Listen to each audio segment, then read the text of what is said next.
Hello everyone, this is CJNovo992 and today we are back with another brand new video. Today is our video, we're here yet again with more transfer related videos. That's right, just 6 hours after our transfer video recap, Rangers go ahead and announce Mayor Hings, and it is part 2 of the pre-contracted signed players for Bournemouth. Or I guess you could say it's the sequel. But don't worry ladies and gentlemen, I've got a lot of faith in this sequel that's going to be more Godfather 2 rather than The Mask 2. Yes, they made a sequel to The Mask. If you haven't seen it, don't watch it. But the smile is extra wide for this one, and before we go any further on with today's video, as always, a wee cheap plug bit, a friendly reminder, if you enjoy the channel, why not help the channel out by hitting that subscribe button. It's free, doesn't cost you a penny, takes 2 seconds, and it just helps us on our way to hopefully one day reaching the channel dream of 55 frickin' K. But YouTube pings and all that malarkey to one side, let's get to business then, shall we? Because this signing right here for me not only ticks a box for the now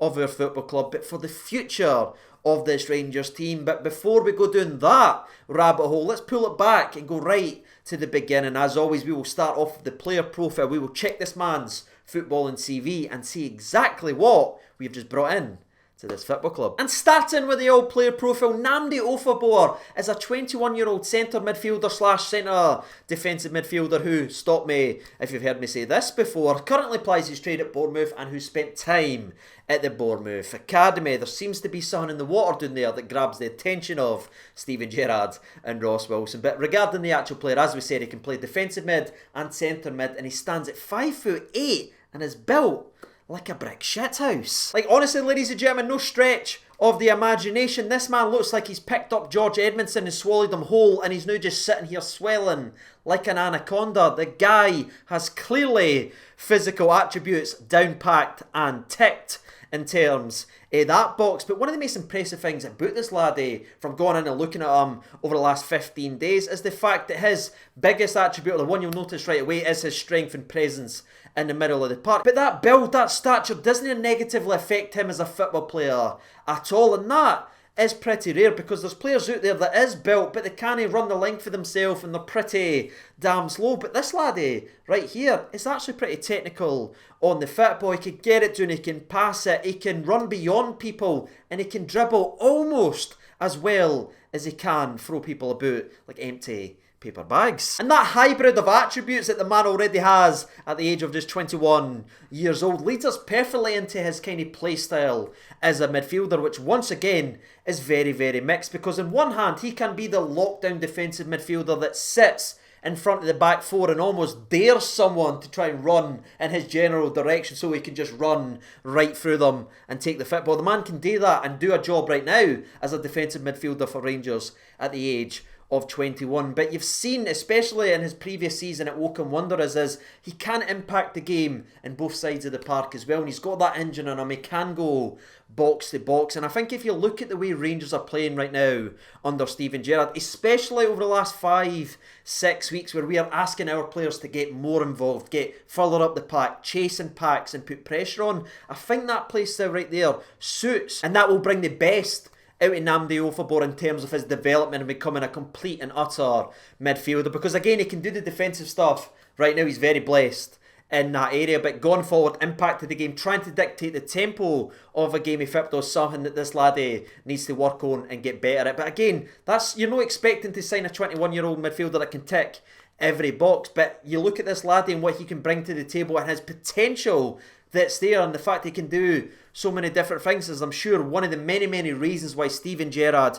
and Ross Wilson especially has been very interested in bringing this laddie up the road. Again, he's not the finished article, ladies and gentlemen, but at the age of 21 you're not really expecting that to be. But when you look at him and you can see what he can bring to the table, that you can't help but get excited with the prospect of seeing this man playing a Rangers shirt. And I think learning for the likes of Stephen Davis on how to control a game and how to just slow the tempo down and then quicken up when you want to control it, that will be massive for this guy's development. And even learning for the guys like Ryan Jack, who, if you remember, when he first came to Rangers, there was a lot of people that just said, well, he's a defensive midfielder. But you've seen the evolution of Ryan Jack over the last couple of seasons as Steven Gerrard has demanded more and has worked more on him, so he's more of a box-to-box player, and I think that's exactly what we'll try and replicate when Nnamdi Ofoborh is. Bring him in as, yes, a defensive midfielder, but want him to go box-to-box, very similar to what we did with Ryan frickin' Jack, and what a guy to learn from. But now we know a little bit more about the player. Let's dive into some numbers and stats then, because it's a stats generation and every single person loves some numbers and stats. And transitioning into the season so far, again, for Bournemouth right now, not in the second half where he's expected to go out on loan and play some games and everything like that. We'll keep an eye on him for then. But right now, as I'm currently recording today's video, he has only played 5 games all season. 3 of them being substitute appearances in the league, and 2 of them being starts in the EFL Cup. Which, I'll be honest with you, ladies and gentlemen, is really surprising, especially when you saw what he was able to do the season before for Woking Wanderers, where he was a fantastic player for them, playing 25 games in all competitions and being a mainstay in that team that done so much that season and showed real signs of brilliance at certain points in his appearances for Wycombe. But for whatever reason, coming into this season under the new manager for Bournemouth, where a lot was expected of this young laddie given what he had just done the season before and his raw potential, but for whatever reason it has just not synced up under the new manager. And again, that's not a knock on the player, it's not even a knock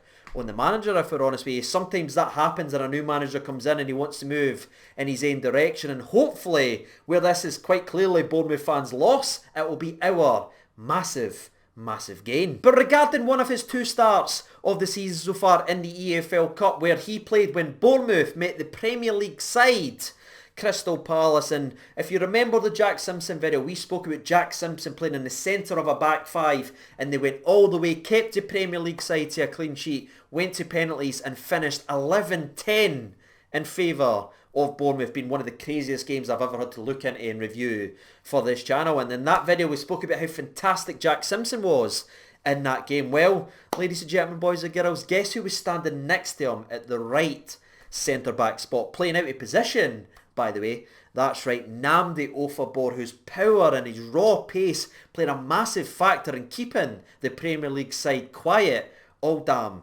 frickin' day. But moving away from just this season so far, because again there's not too much to actually digest and break down in the first half for Bournemouth before the loan and all that malarkey. But if we take a step back and look at this entire man's football and TV, at the age of 21 years old he has played 30 games in all competitions, again most of them being for Woking Wanderers the season before. But in those 30 games he has scored 2 goals, 2 of them by the way being absolute screamers from range, including that left-footed volley, which was an absolute melter of a shot from range. If you haven't seen it, go ahead and check it on your social medias and stuff like that. It is absolutely gorgeous. But in those 30 games he has also picked up 3 yellow cards and 1 red card, which if you combine and you have a look at how many games he's actually played in his career, certainly backs up the idea that this laddie won't be bullied or intimidated by anyone on the park, and he isn't afraid to go out there and make his presence be felt in terms of getting stuck in and winning that ball and sending the man flying. But moving away from the old numbers and stats then, let's transition into the old competition for places, which I think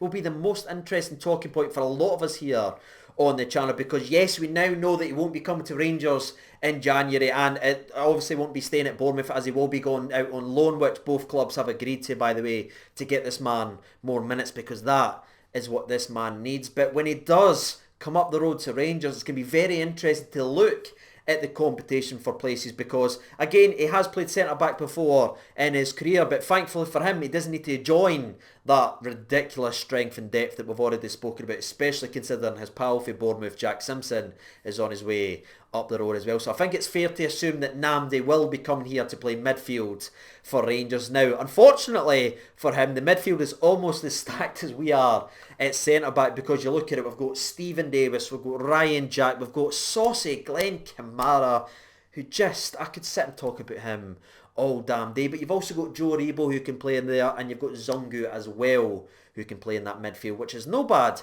5, especially when you slap in a saluting Scotty Arfield, which does make it 6, not 5, CJ, but you knew exactly what I was trying to say. And when he does come up the road and when he does pulling on that Rangers jersey, that is going to be a tough nut to crack for this laddie to get near the first team. But I think it makes complete and utter sense. And if you go back to what I said right at the start of today's video, this not only ticks a box for now, because in these games where we're making substitutes and we're bringing people on to shore up games, and maybe when Ryan Jack, with the way unfortunately he has been injured for large parts of the season, when Ryan Jack isn't in this Rangers team, I think we miss that steel and defensive awareness in the middle of the park. He can come in and impact that perfectly when we need him to be. But in terms of the future, and again, not many people want to talk about this. Hell, I didn't want to talk about this, but we have to be realistic. Stephen Davis won't play for Rangers forever, people, and I know that feels like a stab in the heart, and it just stings in the old plums. But we'll look at our midfield and a couple of the ages that we have, adding someone with the youth of Nnamdi and the potential that man's got there just makes complete and utter sense for the future of this football club. And again, I'm not sitting here saying if Davis hangs up the old boots after lifting 55, we didn't need to worry because Nnamdi is here. That's not what I'm saying at all, because Nnamdi can't bring to the table what Davis can right now in his career, and that's not a knock on Ofoborh either, by the way. That's paying respect and homage to what Stephen Davis is, a football player, because no one can bring what he brings to the Rangers team in the Rangers shirt. But you look at the building blocks and everything for the future, and identifying targets and people that can bring a presence in the midfield and offer something to Rangers, and that for me is exactly what Nnamdi does. And if he can add the stuff, whether it is out loan or even learning for these guys next season, we could have a really, really special player on our hands, ladies and gentlemen. And that is why I'm so damn excited about what we have signed for this football club. And that right there kind of gives us the all perfect transition in speaking about this man's development, because obviously the way the deal has worked out is we have signed this laddie on a pre-contract. He is coming up the road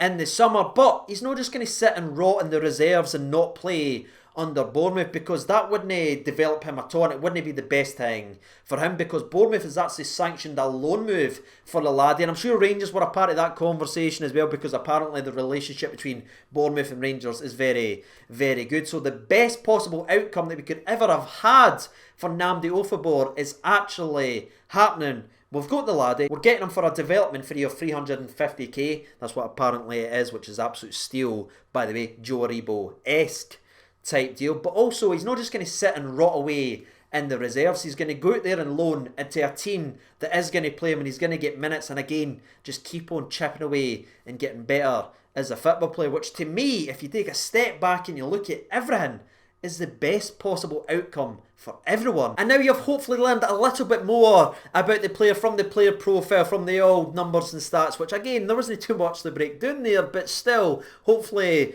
that aided you. But also the old competition for places and where we are as a football club right now, and this philosophy that we have under Gerrard and Ross Wilson for signing these players not to impact the first team right away and being flung in there to live or die and making the performances, but bringing these laddies in, learning them, schooling them into how we want them to play in this system, so when they step in, they've got the experience and they know exactly what is needed and expected from every single performance. What is your thoughts and opinions on all of that? That's what I'd love to know down there in the comment section below. As you may or may not be able to tell throughout today's video and the massive grin, I am absolutely buzzing with this signing, and I couldn't be happier with the direction we are going as a football club, looking to the future, not being happy and smelling the roses, but continuing to push, continuing to get better. And that, for me, just makes me think, if that happened a couple of years ago, I wouldn't be sitting here looking like Mr. Fantastic for the Fantastic Four. But that's it, ladies and gentlemen, boys and girls. That's us reached the end of the Nnamdi Ofoborh transfer video. Hopefully you have enjoyed it enough to be hitting a like button. If you did, thank you very much. And if you got involved in there in the comment section below, I will be speaking to you very, very shortly about all the madness that we're having today. But thank you so much for taking time out your day to sit here and talk about Rangers things with me. I've been CJ Over 92. Take care of yourselves. All the best and bye.